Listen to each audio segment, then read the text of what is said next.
Eh bien, bienvenue toujours sur l'espace dédié au site mécaniqueuniverselle.net, le site qui essaie de démontrer que l'humanité dans son ensemble évolue vers son ultime perfection, la rencontre avec le divin à travers l'extase. Donc l'humanité, nous allons vers l'extase facile, parce que l'extase, l'humanité, c'est ce que c'est. De nombreux éclaireurs depuis des millénaires en font l'expérience. Les soufis, les sages dans l'hindouisme, dans le christianisme, dans le bouddhisme, dans le zen. Voilà, cette quête de l'absolu, cette quête du nirvana, de l'éveil, peu importe comment on appelle cette expérience, elle est connue par l'humanité. Simplement, l'humanité, le monde ordinaire a besoin de construire l'humanité. Et donc, c'est antagoniste avec l'extase, qui est un état de contemplation, et non pas un état de créativité, de construction, de travail acharné, d'ambition, etc. C'est à l'inverse de ces pulsions. Donc, évidemment, pour que l'humanité finisse de construire cet état de perfection dont je parle, qui prendra encore quelques siècles d'évolution, eh bien, elle ne peut pas. Il ne faut pas que l'extase soit facile pour elle, parce que ce degré de bonheur est tellement intense, tellement puissant, tellement bon, bien au-delà des plaisirs ordinaires, du plaisir de la jouissance sexuelle, par exemple, c'est bien au-delà de tout ça, ou du plaisir de la bouche, voilà, de la chair, etc., etc. C'est bien au-delà de tous ces plaisirs-là. Et donc, si c'était facile pour l'être humain d'aller dans cette expérience-là, évidemment que le monde s'arrêterait. C'est un peu comme l'expérience avec des souris à qui, quand elles vont appuyer sur une petite pédale, elles reçoivent une décharge de plaisir, de jouissance, quoi. Et elles finissent par faire que ça, qu'appuyer sur la pédale. Elles arrêtent, elles pensent plus à manger, elles pensent plus à tout le reste. Elles se laissent mourir, en fait, parce que le plaisir est tellement intense qu'on va dans cette direction. C'est un peu aussi chez les hommes, le plaisir avec les drogues, certaines drogues conduisent à ce type de façon de vivre. Alors donc cette expérience est difficile pour l'homme constructeur que nous sommes. Mais dans 3, 4, 5 siècles, quand nous aurons atteint cet état d'ultime perfection, eh bien les hommes feront cette expérience facilement. Elle sera inhérente à leur vie. Et c'est très facile de comprendre la logique, comment on arrivera à expérimenter cette extase sans difficulté dans quelques siècles, quand toutes les conditions quand on aura résolu tous les problèmes techniques de l'humanité, tous les problèmes psychologiques, etc. de l'humanité. C'est notre avenir. Alors, j'étais sur Omar Khayyam. Voilà, je suis tombé sur ce livre à la bibliothèque, sur cet ouvrage-là, et qui m'a donné envie d'avancer dans sa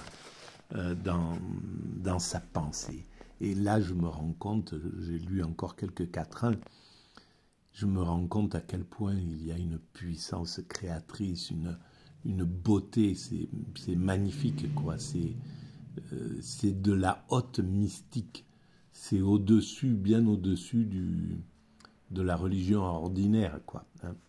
Alors, on va lire. J'ai commencé à lire un petit peu la description sur Wikipédia. Donc, voilà ce qui est dit. C'est un poète, Omar Khayyam, qui est né aux alentours de l'an 1000 à Nishapur en Perse, en Iran actuel. Donc c'est un poète savant persan. On trouve son nom orthographié, etc. Sa date de naissance est supposée. La vie de Khayyam est entourée de mystères et la rareté des sources disponibles empêche de la retracer avec précision.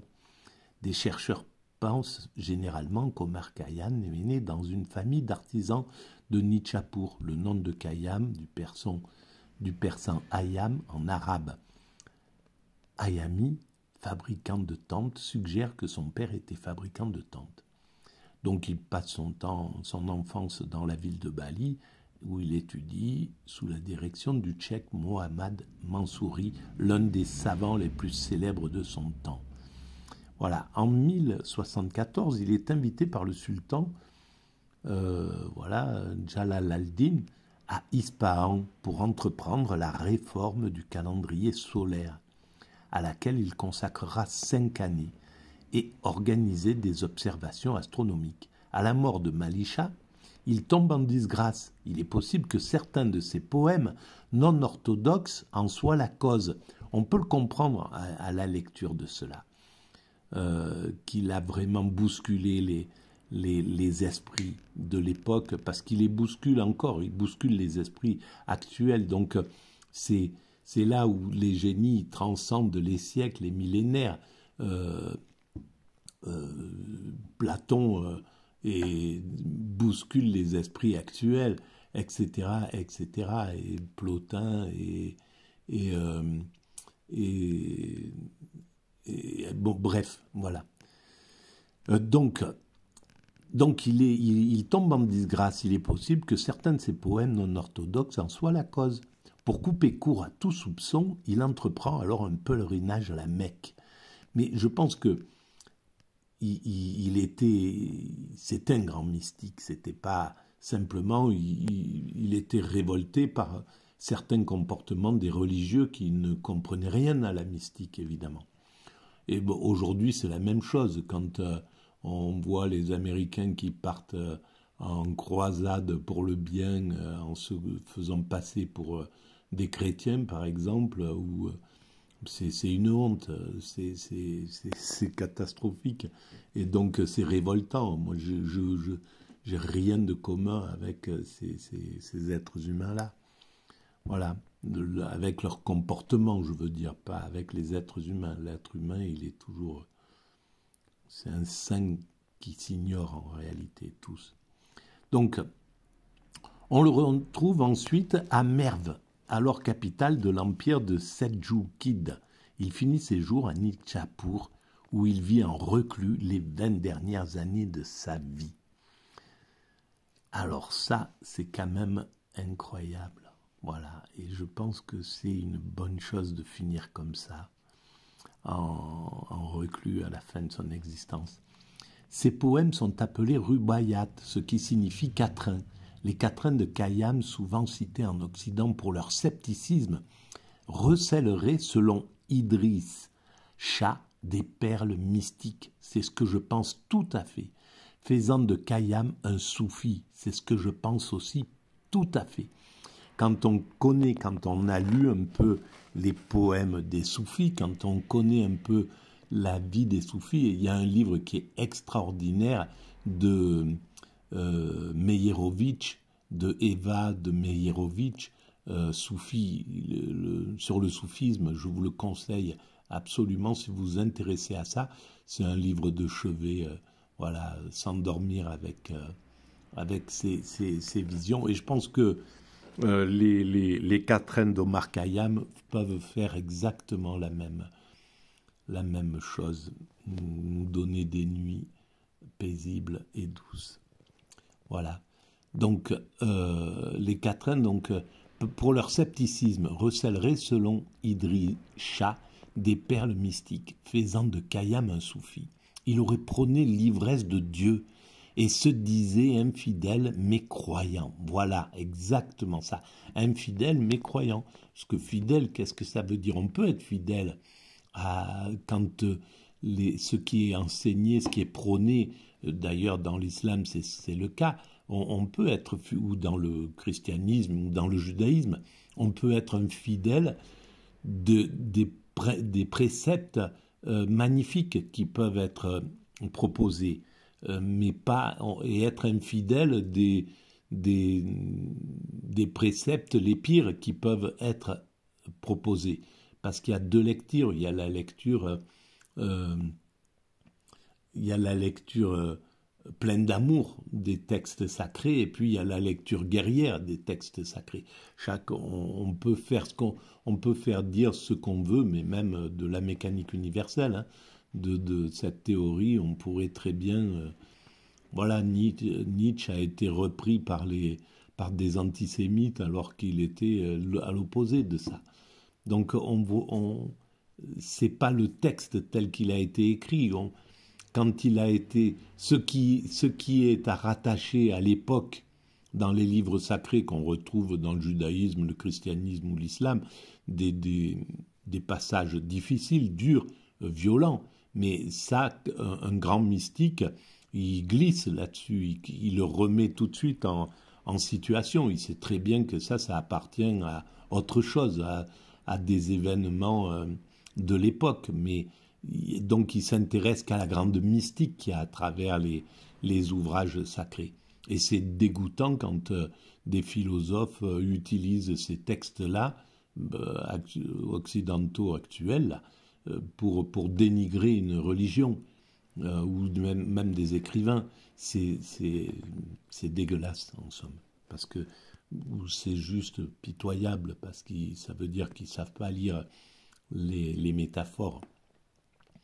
Donc, dans la pratique, si l'on s'en tient au texte, Khayyam se montre bel et bien fort critique vis-à-vis des religieux et de la religion de son temps.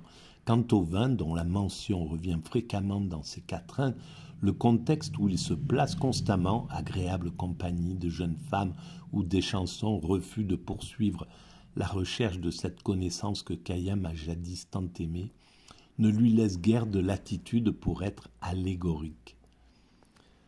C'est pas sûr. On ne peut donc que constater l'existence de ces points de vue. Traduction de France Toussaint pour les quatrains ci-après. Chagrin et désespoir. En ce monde, contente-toi d'avoir peu d'amis. Ne cherche pas à rendre durable la sympathie que tu peux éprouver pour quelqu'un. Avant de prendre la main d'un homme, demande-toi si elle ne te frappera pas un jour.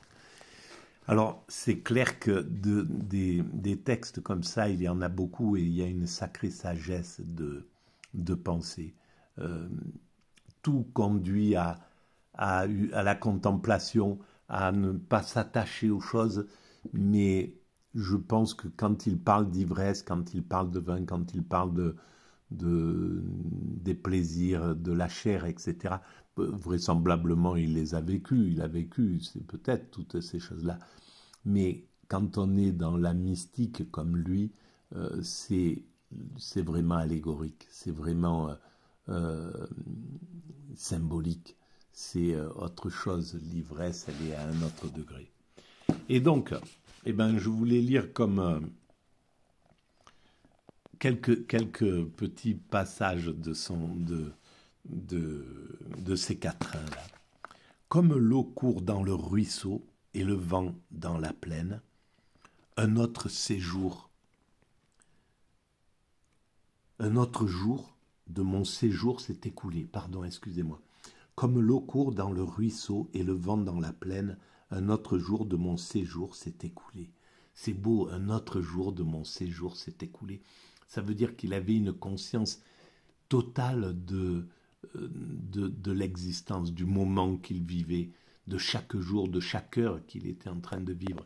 Et ça, c'est ce que tous les grands sages préconisent dans le zen, dans le bouddhisme, dans l'hindouisme, dans le judaïsme, dans le christianisme, dans l'islam et dans toutes les sociétés traditionnelles. C'est ce qu'on préconise, évidemment. Et c'est ce que ce monde actuel nous a fait perdre. Il nous a sortis de cela, le monde occidental actuel. Alors, c'est pas grave, c'est un moment de l'évolution. On doit passer par ce moment-là et on le passe tranquillement et on le vit, il n'y a aucun problème. Mais il faudra revenir à nos bases. et à ces bases qu'il a écrites il y a, je ne sais pas combien il y a 1000 ans, quoi. Donc je continue. Un autre jour de mon séjour s'est écoulé. Il est 2 jours dont je ne me suis point soucié, le jour qui n'est pas venu et le jour passé. Tout est dit. Il a réussi à vivre l'instant présent absolu. Ça, c'est la haute mystique, en somme. C'est le haut degré de la mystique. Voilà, vous voulez voir s'il y avait... Bon, ça c'est des quatrains pour ceux qui savent lire. Bon, voilà, de toute manière, on le trouve dans... On trouve tout cela dans les... Voilà. On trouve tout ça sur Wikipédia. Donc, une autre que je voulais lire avant, et après j'arrête là. La tablette a inscrit d'avance ce qui doit être. Sans cesse, la plume y trace le mal et le bien. La tablette a inscrit d'avance ce qui doit être. Donc, tout est déterminé, mais évidemment que tout est déterminé. C'est la logique explique ça. Sur la mécanique universelle, je l'explique dans le chapitre hasard et détermination. Tout est écrit, bien entendu. La tablette a inscrit d'avance ce qui doit être. Quand on a expérimenté l'extase, on comprend toutes ces choses-là, mais même par la logique, tout simplement, on comprend ça. Sans cesse la plume y trace le mal et le bien. Ils font partie de la création. Au jour premier, nous eûmes ce qu'il fallait du maître. Le maître, c'est le divin, le principe créateur, nous a enrichis de tout ce qui devait nous donner. Il nous a complètement... il nous a doté de tout ce qu'il y avait à doter. Et à quoi sert de peiner et s'angoisser pour rien? Donc il finit par dire à quoi sert de peiner et s'angoisser pour rien, puisque tout est déterminé. C'est clair que celui qui atteint la sagesse absolue, il est dans ce fatalisme absolu, mais c'est pas un fatalisme négatif. C'est pas du tout négatif. C'est au contraire extrêmement... c'est le meilleur art de vivre qu'on puisse vivre, de vivre l'instant présent, parce que seul l'instant présent existe. Le reste, ça sert à autre chose. Ça sert à... bon, si on se projette, demain je dois faire ça, lundi je dois aller là-bas, mercredi je dois faire ça, l'année prochaine je devrais faire ça, etc., etc. Et chaque fois qu'on pense, qu'on se projette comme ça, on quitte le présent, on quitte l'instant présent. Et donc, évidemment qu'il a raison, mais on doit... le système a dû nous sortir, on doit se projeter malheureusement, parce qu'il faut finir de construire cette humanité, il faut finir de l'amener à sa perfection, amener techniquement à sa perfection, de façon à ce que l'homme ne soit plus un loup pour l'homme, de façon à ce que l'homme n'ait plus aucun impact négatif sur la planète, qu'il ait atteint le degré 100% d'écologie, où on tire l'énergie du soleil, du vent, de tout ce qui ne s'abîme pas, qu'il n'y ait plus de frontières, qu'il n'y ait plus de guerre, qu'il n'y ait plus de... Voilà, c'est ce vers quoi nous allons, c'est cet état de perfection que nous construisons tous quotidiennement, et sans le savoir, on est tous des altruistes, on est tous des généreux pour nos descendants. On donne toute notre existence pour eux, pour ceux qui pourront jubiler de cet état-là. Et si on le savait, à quel point nous sommes altruistes, c'est-à-dire qu'on travaille gracieusement pour d'autres, pour ceux que nous ne connaissons pas, pour dans 300, 400 ans, 500 ans, quand la perfection sera atteinte, l'ultime perfection sera atteinte, eh ben, on ne peut pas imaginer qui sont ces êtres humains, mais on travaille pour eux. Et bientôt, on prendra conscience à quel point nous sommes altruistes. Et on se remerciera nous-mêmes, et puis on se remerciera mutuellement d'être si bons, en fait, sans le savoir. Voilà, toutes ces raisons d'être heureux de nous, d'être fiers de nous, on les a. Simplement, la création doit se faire sous cette forme-là, avec cette curieuse violence, avec les pulsions qui nous amènent à la jalousie, la guerre, l'affirmation aux dépens d'autrui, etc. Toutes ces petites mesquineries humaines qui sont catastrophiques quand on les regarde, mais ça fait partie du système de l'évolution, malheureusement. Voilà. Et on lutte contre ça, il faut lutter de façon acharnée contre ceux qui engendrent ces douleurs, ces violences, ces crimes, ces guerres, ces destructions. Il faut lutter de façon acharnée contre eux jusqu'à ce que ça se termine, cette chose-là. Voilà, ben, je vais arrêter là pour cette nouvelle vidéo. Et puis je vous souhaite une bonne journée. Je vous dis, n'oubliez pas, si vous voulez faire évoluer ce site, de mettre des pouces, de vous abonner, d'en parler autour de vous, d'envoyer le lien éventuellement à vos amis, et d'aller visiter le site mécaniqueuniverselle.net. Il y a souvent l'adresse en bas des vidéos. Et puis de laisser des commentaires si vous le jugez opportun. J'y réponds en général, tout le temps. Voilà, je vous remercie. À très bientôt. À très bientôt. Merci.